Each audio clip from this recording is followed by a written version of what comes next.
Welcome to this explainer. Today, we're uncovering the forgotten glory of a nearly 500-year-old tradition in present-day Bangladesh. It's this timeless heritage that was literally almost erased by the fires of war, but somehow it refused to die. It's an incredible story full of staggering architectural marvels, devastating geopolitical conflict, and unyielding human devotion. Okay, let's dive into this. So think about this. What actually happens to a 500-year-old monument when it's caught right in the crossfire of war? It's a profound question, right?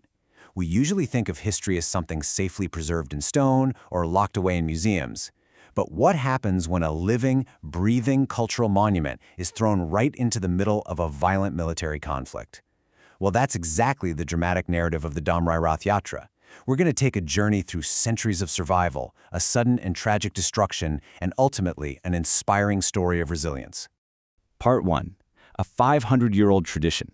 Let's look at the deeply rooted cultural heritage of Dhamrai.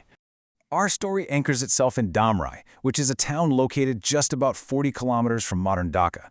Now, this tradition, it's not some recent phenomenon. The Rath Yatra, held on Asadi Bij, has been celebrated for nearly 5 centuries.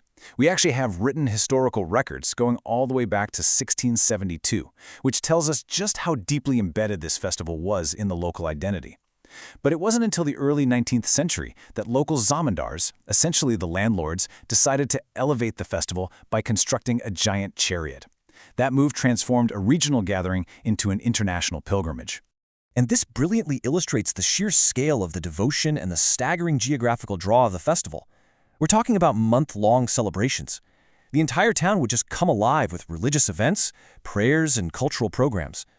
Pilgrims didn't just walk over from nearby villages. They traveled from Bengal, Odisha, Assam, and even as far away as Nepal. The absolute main event was pulling the chariot of Lord Jagannath from the famous Jashomadhav temple to the Gopinagar temple, a route of about half a kilometer.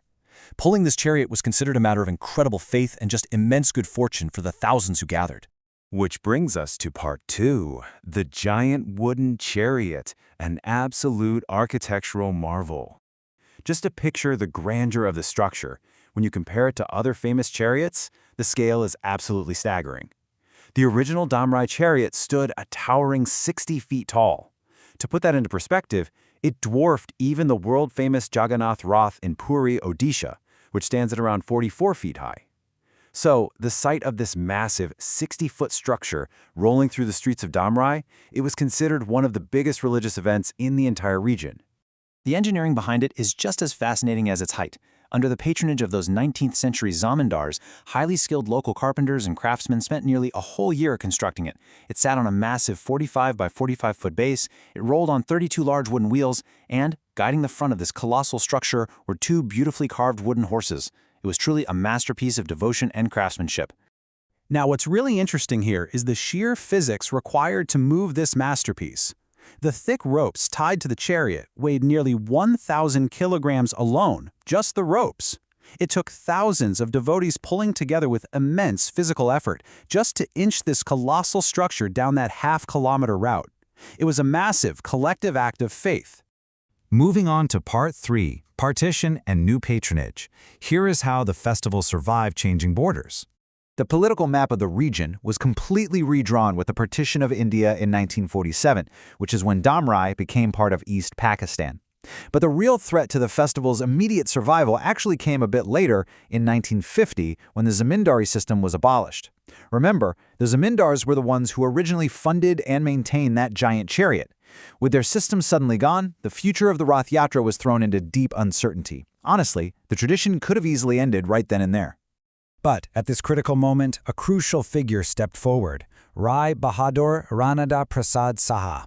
He was an industrialist and philanthropist from Mirzapur in the Tangail district, widely respected for his social work and charitable leadership. He took on the massive responsibility of maintaining that giant chariot and organizing the annual Rath Yatra.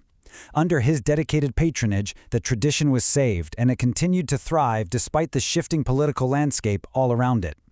Unfortunately, that brings us to Part 4, the dark days of 1971. In March 1971, the Pakistani army launched Operation Searchlight in East Pakistan. As detailed in historical accounts, the objective of this military operation was to crush the Bengali nationalist movement.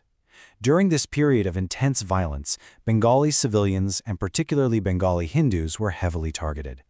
The statistics from this period are stark and devastating. Historical accounts state that approximately 3 million people lost their lives during the operation. More than 400,000 women were assaulted, and around 10 million people were forced to cross the border into India as refugees to escape the violence. It is widely documented as one of the darkest chapters in the history of the Bangladesh Liberation War. The violence reached directly into the heart of the Dhamrai Rath Yatra. In April 1971, Ranada Prasad Saha, the philanthropist who had kept the tradition alive, and his son, Bhavani Prasad Saha, were taken into custody by the Pakistani army. Though they were briefly released in May, they were taken away again the very next day. Neither of them was ever seen again, and it is widely believed that they were killed during the operation. The festival had lost its savior. The tragedy culminated on June 10, 1971, when the Pakistani army set the historic 60-foot wooden chariot on fire. Because of its massive size and dense wooden construction, it literally took an entire week for the chariot to completely burn down to ashes. For the devotees, this was far more than just the destruction of a physical structure. It was a devastating blow to their religious and cultural identity. For the first time in centuries, the Rath Yatra could not be organized. With the chief patron gone, the century-old 60-foot chariot reduced to ashes, and the community displaced, it really seemed like the definitive end of a 500-year lineage. So how does a tradition possibly survive such total destruction? Let's move to Part 5, Rebuilding a Resilient Legacy, and see how this builds into a remarkable story of rebirth, as a community absolutely refuses to let their 500-year legacy die in the ashes. Just 2 years later, in 1973, the festival actually returned. The community came together to build new chariots.